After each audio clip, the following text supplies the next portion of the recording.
న్యూఢిల్లీలోని రాష్ట్రపతి భవన్లో రాష్ట్రపతి ద్రౌపది ముర్ము చేతుల మీదుగా హిందూపురం శాసనసభ్యులు బాలకృష్ణ పద్మభూషణ్ అవార్డు అందుకున్నారు. ఈ సందర్భంగా హిందూపురం పట్టణంలో స్థానిక 4 సింహాల ఎన్టీఆర్ సర్కిల్ నందు municipal chairperson D Ramesh Kumar, MLA వ్యక్తిగత కార్యదర్శి శ్రీనివాసరావు మరియు తెలుగుదేశం పార్టీ నాయకులు ఎంతో ఆనందంతో బాణసంచ కాల్చి ఒకరికొకరు స్వీట్స్ తినిపించుకుని సంబరాలు చేసుకున్నారు. ఈ సందర్భంగా మున్సిపల్ చైర్పర్సన్ మాట్లాడుతూ అసమాన నటనా చాతుర్యంతో తెలుగు ప్రేక్షకులను మెప్పించి వారి హృదయాల్లో చెరగలేని ముద్ర వేసుకుని కేంద్ర ప్రభుత్వంచే పద్మభూషణ్ అవార్డు అందుకున్న శాసనసభ్యులు నందమూరి బాలకృష్ణకు హృదయపూర్వక శుభాకాంక్షలు తెలిపారు.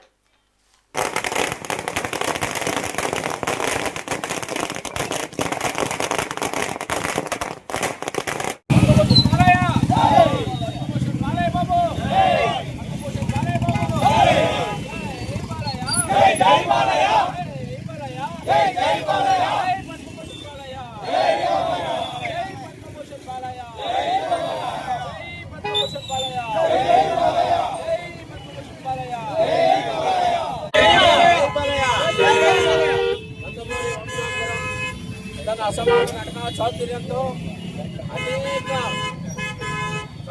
సందేశాత్మక, పౌరాణిక, జానపద, సాంఘిక, సామాజిక సందేశాత్మక చిత్రాల తెలుగు ప్రేక్షకులకు అందించి ప్రపంచంలో ఉన్న తెలుగు వారందరినీ మెప్పించి ఎన్నో విభిన్న పాత్రలు పోషించి ఆ పాత్రలు పోసి కళామాతల్ని ముద్దు బిడ్డగా ఆంధ్ర ప్రజల హృదయాల్లో చెరపలేని ముద్ర వేసుకున్న నందమూరి బాలయ్య బాబు గారికి ఇవాళ కేంద్ర ప్రభుత్వం తన నటనను మెచ్చి, తన అభినయాన్ని, తన నటన తీరును మెచ్చి అద్భుత నటనకు ప్రతిఫలంగా ఇవాళ పద్మభూషణ్ అవార్డు ఇవ్వడం జరిగింది.